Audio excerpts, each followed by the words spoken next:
Hello there and welcome to another Hero Arts video. It's Michelle Short here and I'm going to be creating a card using the Zodiac birthday stamp set for a tone-on-tone background. So I've started off by cutting a rectangle and I've used the 5th largest of the dies from the Rectangle Infinity die set, and I'm using some pool mix layering paper to cut that out of. I've added some temporary adhesive onto the back of that and added that into my mini MISTI, and here I've got the Zodiac birthday stamp set and I'm taking all of these star signs out of that and I'm just placing them down onto the piece. I'm not making this card for anyone in particular, so I'm using all of the different star signs here.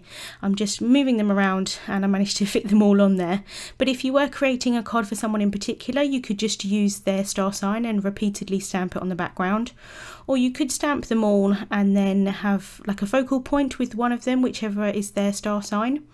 So I have prepped my cardstock piece with an anti-static tool and then I've inked that up with some Versamark ink and I'm just stamping them all down onto that piece of cardstock. And then I'm adding on some sparkle embossing powder. I want the background to be tone on tone, but I thought with the sparkle it might just give it a little something extra for a birthday card. So adding that on and then tapping off the excess, and then I can just funnel that back into my jar and get it all over my craft mat at the same time.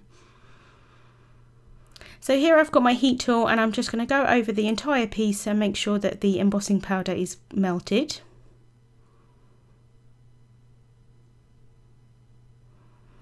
And then I've got my piece here and all of the embossing powder is melted, and I'm going to be using the Aegean bold ink and I'm using that to add some blending onto the piece. So I'm using an ink blending tool and I'm focusing most of the ink onto the outsides of the cardstock, but as you can see it shows up the embossing powder really nicely.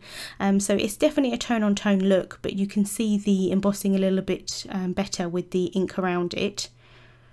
So like I said, making sure that most of the ink is on the outside edges. I think it looks a little bit nicer that way, I'm not quite sure why, and a little bit less ink in the centre portion. Just gives a little bit of dimension, I think.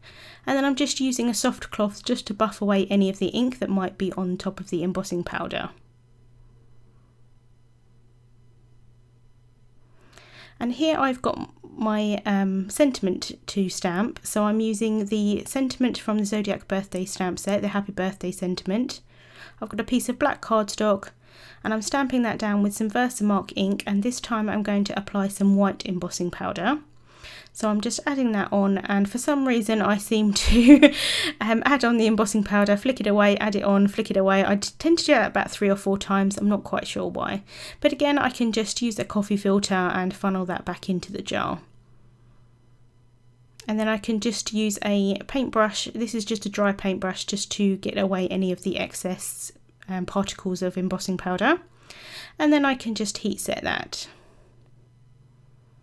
Here is my panel of the star signs, and I've just added some foam tape onto the back of that. This is foam sheet and I'm using some double-sided tape just to stick that down, and then I can stick that down to an A2 sized white card base.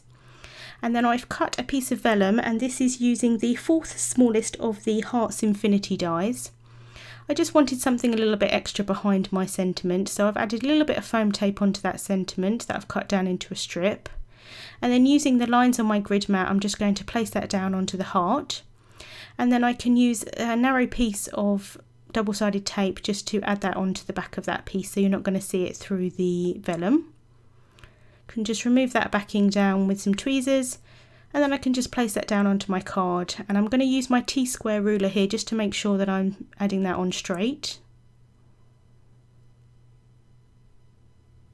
And then because my embossing wasn't completely perfect, I'm just using a white gel pen just to add in any little dots where the embossing powder might not have gone.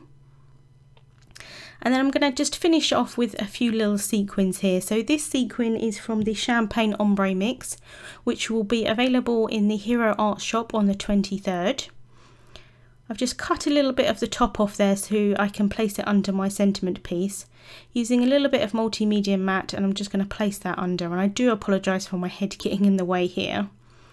And then I can just use more little dabs of glue And these two little sequins here are from the Frosty Ombre mix, and again that will be available in the Hero Art shop on the 23rd.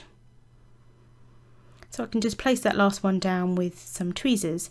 And that's the card finished for today. As you can see, the background is quite subtle, but I think it gives a little bit extra with that little sparkle in the embossing powder. All of the products that I used will be listed over on the Hero Arts blog post. And if you're watching on YouTube, I will have a link down in the description bar to that blog post. Thank you so much for watching, and we'll see you soon.